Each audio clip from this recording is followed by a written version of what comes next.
El mundo no puede creerlo. En el Aeropuerto Internacional del Caribe Santiago Mariño, en la perla de Venezuela, la isla de Margarita, se está desarrollando una escena que desafía toda lógica, que desgarra el alma y que obliga a preguntarnos, ¿qué está pasando en el planeta? Mujeres ucranianas, con los ojos marcados por el horror de la guerra y la piel curtida por un frío infernal, descienden de un avión, al sentir el abrazo tibio del aire caribeño, caen de rodillas. Lloran. Lloran a gritos, con un desconsuelo que se transforma en alivio, mientras besan el asfalto caliente de la pista. Lloraron al tocar suelo venezolano. Pero la pregunta que retumba en las cancillerías del mundo, en los noticieros de la BBC y la CNN es una sola. ¿Por qué Venezuela? ¿Por qué no eligieron la poderosa Alemania, la organizada Suecia o el mismísimo Estados Unidos? ¿Qué encontraron en esta tierra de gracia, tan golpeada y tan lejana, que no hallaron en las potencias que les enviaban armas y ayuda humanitaria? La respuesta, mis panas, es un secreto a voces guardado en los sótanos helados de Kiev, un secreto susurrado a la luz de una vela mientras aprendían a decir chévere y arepa. En medio de la oscuridad más absoluta, cuando el mundo les ofrecía un refugio frío y burocrático, Venezuela les ofreció algo que el dinero no puede comprar: calor. Calor humano. Prepárense, porque esta historia los hará sentir un orgullo que les estrujará el corazón. Esta es la increíble y conmovedora razón por la que Venezuela, nuestra Venezuela, se convirtió en la salvación inesperada para quienes lo habían perdido todo. Mi nombre es Natalia Sergillenko. Tengo 32 años y soy enfermera. O al menos, eso es lo que era antes de que el mundo se partiera en dos. Antes de la guerra, mi vida en Kiev era tan ordinaria que resultaba hermosa. Me despertaba con el sol pálido de la mañana, iba al hospital central, cuidaba de mis pacientes, y al final del día, mi esposo, Mikhail, me esperaba con una cena sencilla. Su sonrisa era el único refugio que necesitaba. Los fines de semana, paseábamos por la orilla del río Dnieper, tomábamos café con amigos y hablábamos de tonterías, de planes futuros que nunca llegarían. Jamás imaginé cuán precioso era ese aburrimiento, esa paz predecible. Hasta que una madrugada, todo se hizo añicos. Jamás olvidaré el estruendo. Un sonido gutural, profundo, que no venía del cielo sino de las entrañas de la tierra. Desperté de un salto. Las ventanas de nuestro apartamento vibraban con una violencia demencial. A lo lejos, una columna de fuego anaranjado se elevaba hacia el cielo, devorando la oscuridad. Mikhail me agarró la mano con una fuerza que nunca le había sentido. Sus nudillos estaban blancos. Natalia, susurró con la voz rota, empezó. Lo que tanto temíamos, ya está aquí. En cuestión de horas, el hospital se transformó en una sucursal del infierno. Los heridos llegaban en un torrente imparable de sangre, gritos y desesperación. Olvidamos lo que era dormir, lo que era comer sentados. Vivíamos en un bucle frenético entre el quirófano y la sala de emergencias. Niños cubiertos de polvo y sangre, con la mirada perdida, jóvenes que llegaban con las piernas destrozadas, ancianos que habían perdido a su familia y se quedaban sentados en una silla, catatónicos, sin derramar una sola lágrima. Cada rostro, cada herida, se grabó a fuego en mi memoria. Un mes después, a Mikhail le llegó la orden de reclutamiento. La noche antes de partir, me abrazó en la cocina. Volveré pronto, mi amor, me dijo, tratando de sonar convincente. Esta guerra no puede durar mucho. Fue lo último que me dijo. 3 meses después, recibí la notificación oficial. Su unidad había perdido contacto con él en el frente. Desaparecido. Esa palabra, fría, hueca y pesada como una lápida, cayó sobre mi vida y la aplastó. Cada noche, la misma pesadilla. Mikhail me llamaba desde algún lugar oscuro, y yo corría, pero nunca lo alcanzaba. Despertaba con la almohada empapada en lágrimas, con un miedo atroz a volver a dormir. Pero no podía detenerme. No podía derrumbarme. Alguien tenía que quedarse. Alguien tenía que seguir curando, suturando, consolando. Un día, una anciana a la que atendía a menudo me detuvo en el pasillo del hospital. Natalia, mija, ¿por qué sigues aquí?, me preguntó. Una muchacha tan joven no debería estar en este infierno. Le sonreí, una mueca vacía. Alguien tiene que cuidar de ustedes, abuela. Pero su pregunta me taladró el alma. ¿Por qué seguía allí? ¿Aferrada a la esperanza de que Micaela apareciera por la puerta? ¿O por qué irme se sentiría como abandonarlo para siempre? No tenía la respuesta. Sobrevivir cada día ya consumía toda mi energía. Kiev ya no era mi ciudad. Era un esqueleto de concreto y metal retorcido. Entre los edificios en ruinas, se adivinaban los restos de lo que alguna vez fueron hogares. Por las noches, la sinfonía macabra de las sirenas antiaéreas nos empujaba a los refugios subterráneos. Niños llorando en brazos de sus madres, el olor a humedad y a miedo. Mis emociones se fueron congelando. El dolor, el terror, incluso la esperanza. Todo se sentía lejano. Me convertí en un autómata. Ir al hospital, curar, volver a casa, comer algo de una lata, encender una vela, escribir en mi diario y dormir.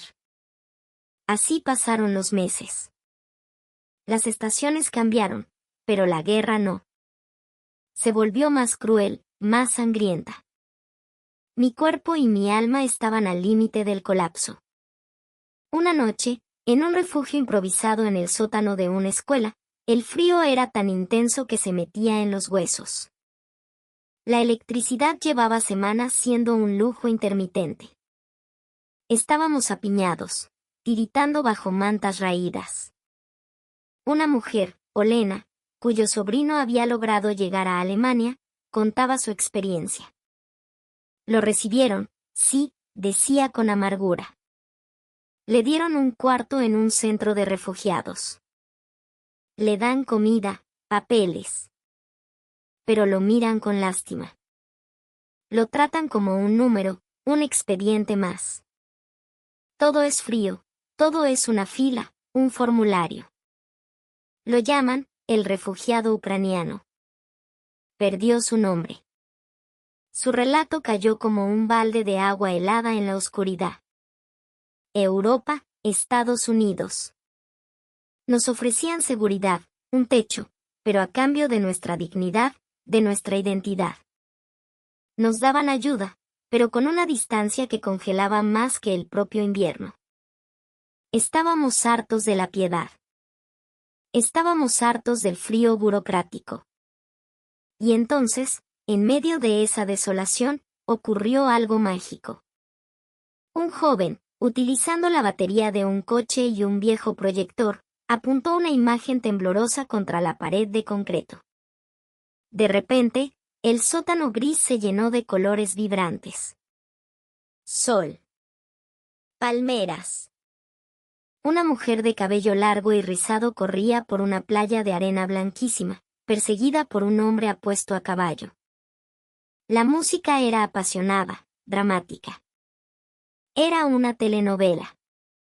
¿Qué es eso?, pregunté en un susurro. Una mujer mayor a mi lado sonrió por primera vez en semanas. Es Cassandra, dijo con nostalgia. Es de Venezuela. Cuando yo era joven, toda Europa del Este se detenía para verla. Quedamos hipnotizados. En ese mundo de la pantalla no había bombas, no había nieve, no había oscuridad. Había pasión, paisajes exuberantes, haciendas soleadas y gente que sonreía con toda la boca. Había vida.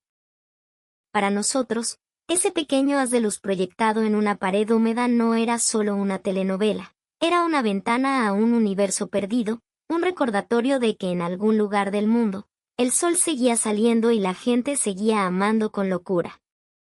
Venezuela. La palabra empezó a sonar en mi cabeza no como un país, sino como un concepto. Como una promesa de calor. Esa noche, a la luz de una vela, busqué en mi teléfono español venezolano.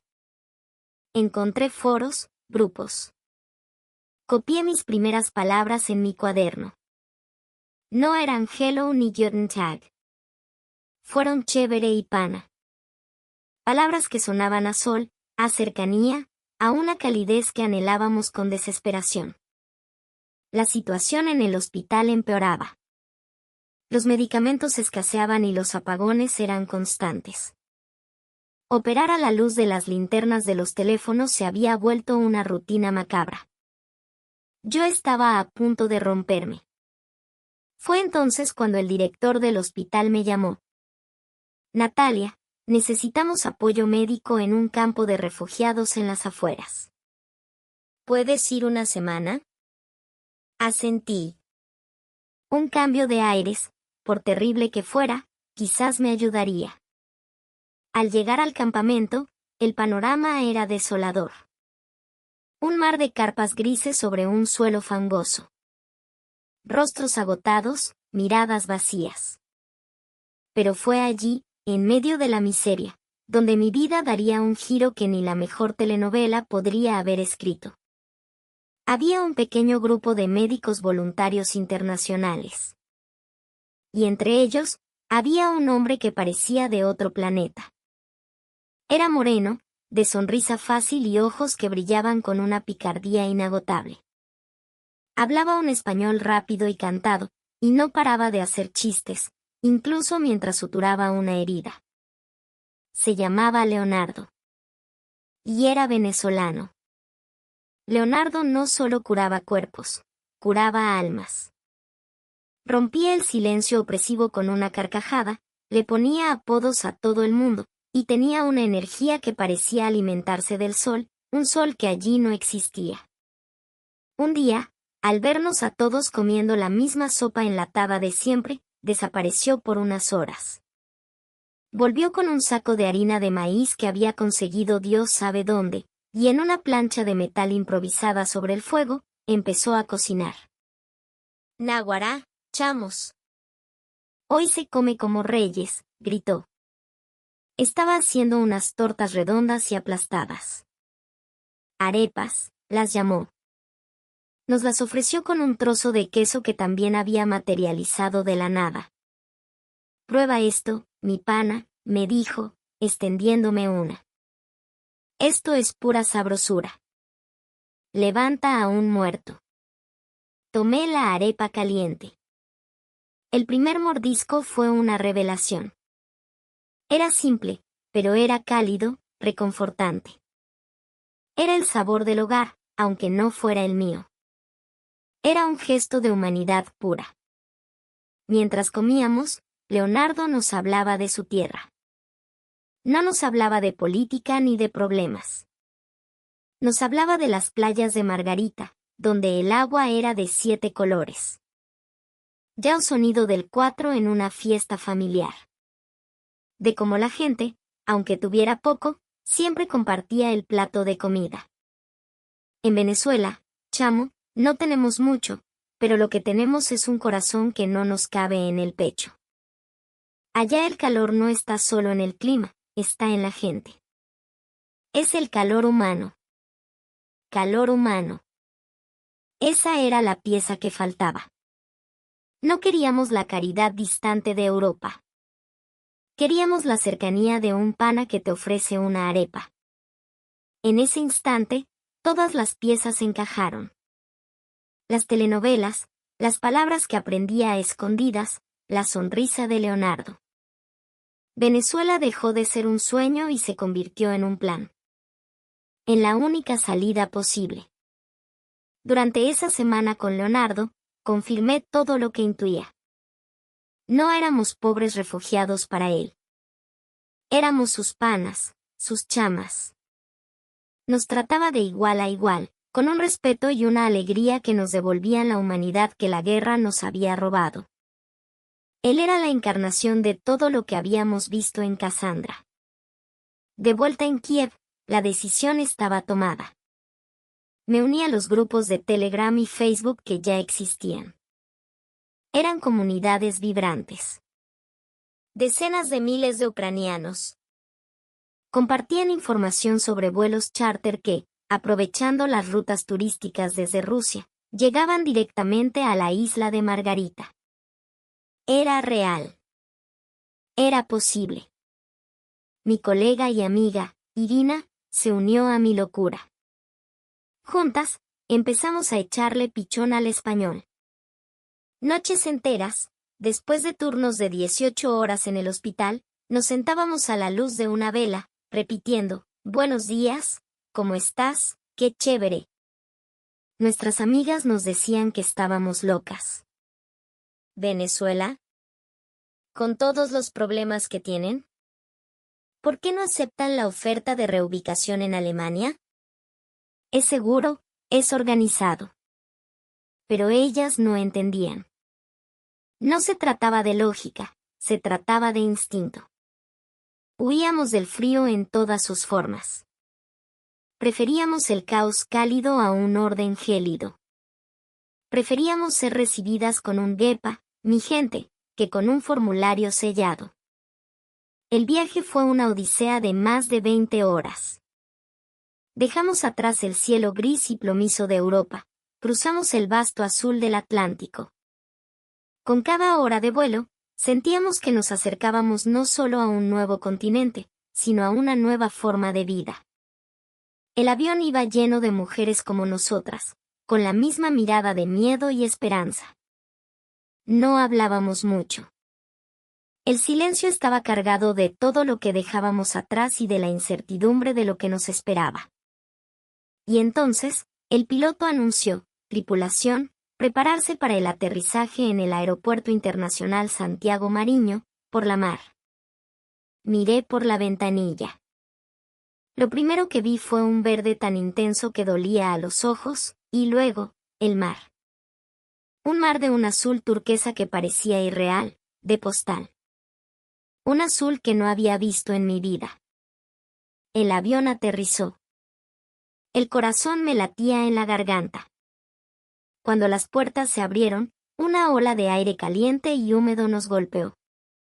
Olía a sal, a tierra mojada, a flores que no conocía. Era el aliento de la vida. Bajamos las escaleras en un estado de trance. Y al pisar el asfalto, ocurrió. El calor subió por las suelas de mis zapatos, un calor real, físico. Y me derrumbé. Caí de rodillas y lloré. Lloré por Mikhail, por mi país, por el horror, por el frío. Pero esta vez, eran lágrimas distintas. Eran lágrimas de liberación. Irina y las demás hicieron lo mismo. Besamos el suelo de esa tierra bendita que nos recibía. Y la bienvenida. Dios mío, la bienvenida. No había funcionarios con carpetas. Había gente del pueblo. Un señor con un cuatro tocando una melodía alegre, mujeres con sonrisas inmensas sosteniendo un cartel hecho a mano que decía «Bienvenidas a la perla del Caribe, panas ucranianas». Una señora mayor, con la piel tostada por el sol, se me acercó, me levantó del suelo y me dio un abrazo que me rearmó por dentro. «Tranquila, mija», me susurró al oído. «Llegaste a casa. Mi casa es tu casa». Náguara de emoción. En ese abrazo entendí todo. Europa nos daba armas, pero Venezuela nos daba abrazos. El mundo nos ofrecía refugio, pero Venezuela nos ofrecía un hogar. Los primeros meses fueron un torbellino de descubrimientos. Nos instalamos en un pequeño apartamento en Por la Mar. Conseguí trabajo en un ambulatorio local. Y vi la otra cara de Venezuela, la de la lucha diaria. Vi las colas para la gasolina, los cortes de luz, la gente haciendo maromas para llegar a fin de mes. Pero lo que vi con más fuerza fue su increíble resiliencia. Vi a gente que, teniendo apenas para comer, compartía su arepa con nosotras. Vi sonrisas en medio de la dificultad. Vi una solidaridad que no se encuentra en los países ricos y ordenados. Aprendí que echarle pichón no es solo una frase, es una filosofía de vida. Irina y yo aprendimos a hacer arepas, a bailar merengue en las fiestas de la calle, a decir vaina para referirnos a cualquier cosa. La gente nos adoptó. Ya no éramos las refugiadas ucranianas, éramos las catiras, las nuevas panas del barrio. Anoche, estaba sentada en la orilla de Playa El Agua. El sol se hundía en el mar, pintando el cielo con colores que parecen salidos de un sueño. El aire estaba tibio y el sonido de las olas era la única música. Saqué mi teléfono y escribí un mensaje en un grupo, con la fe ciega de que, de alguna manera, algún día, Mikhail pueda leerlo. Mikhail, mi amor, si estás vivo, si puedes ver esto, quiero que sepas que estoy a salvo. Estoy en el paraíso. No un paraíso de lujos, sino un paraíso de calor humano. Un lugar donde la gente, a pesar de sus propias cicatrices, tiene el corazón más grande del mundo. Europa nos ofreció armas para seguir luchando, pero Venezuela Mikhail Venezuela me devolvió el alma. Esta es la historia de Natalia. Y como ella, hay miles. Esta es la Venezuela que no sale en los titulares. La Venezuela que, con todos sus problemas y contradicciones, sigue siendo esa tierra de gracia capaz de los actos de nobleza más puros. Así que la próxima vez que escuches hablar mal de nuestro país, recuerda esta historia. Recuerda que mientras el mundo se enfría, aquí, en este rincón del Caribe, el calor de nuestra gente es capaz de derretir el hielo de la guerra y sanar las heridas más profundas del alma. Siéntete orgulloso, venezolano. Porque tu esencia, tu alegría y tu calor humano son un tesoro. En un mundo que se congela, nuestro calor es la última esperanza de la humanidad.